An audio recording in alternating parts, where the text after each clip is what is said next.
Mga minamahal kong mga kababayan, nakikita po ninyo yung pattern sa mga nagdaang araw.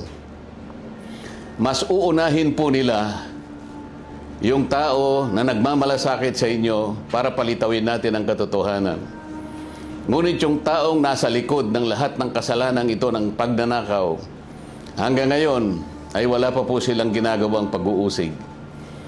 Meron na pong isang demanda kay Martin Romualdez na nakabinbin pa April 2026. Yung isa na inakusahan na dating kalihim ng DPWH ay kanilang kinasangkapan upang siya din ay maging state witness.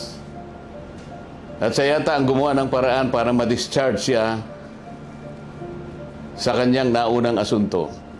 So makikita po ninyo, wala na po tayong kakampi. Ang kasalanan ko lamang po yung paglingkuran kayo, kung kasalanan pong matatawag yan.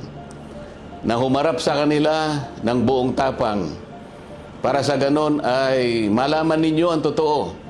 Malaman ninyo kung sino ang nagkasala sapagkat gusto nating papanagutin lahat ng mga taong ito. Ngunit kapag ako'y kanilang inaresto, hindi na po matutuloy yan. Akala po nila ay maililibing ito sa limot.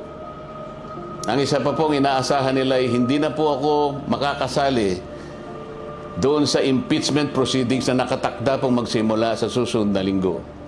Sa mga tweet, 2 ibon sa isang putok, mga kababayan.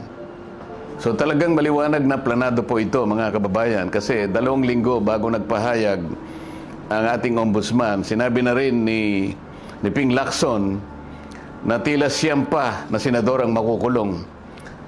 Parang alam na niya ang mangyayari. Gaya po ng nauna ko nang ipinahayag sa inyo.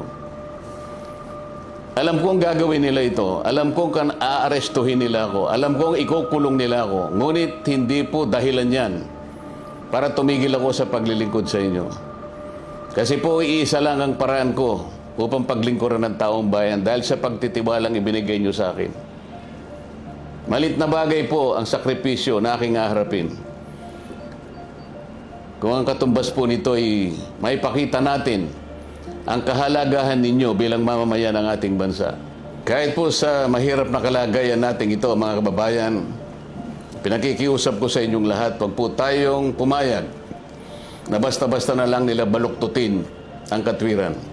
Alam ko po ang promotor nito ay ang ating ombudsman sapagkat nung kami po ay nagtatalo-talo sa bulwagan ng Senado, isa sa amin ang nagsabi na sometimes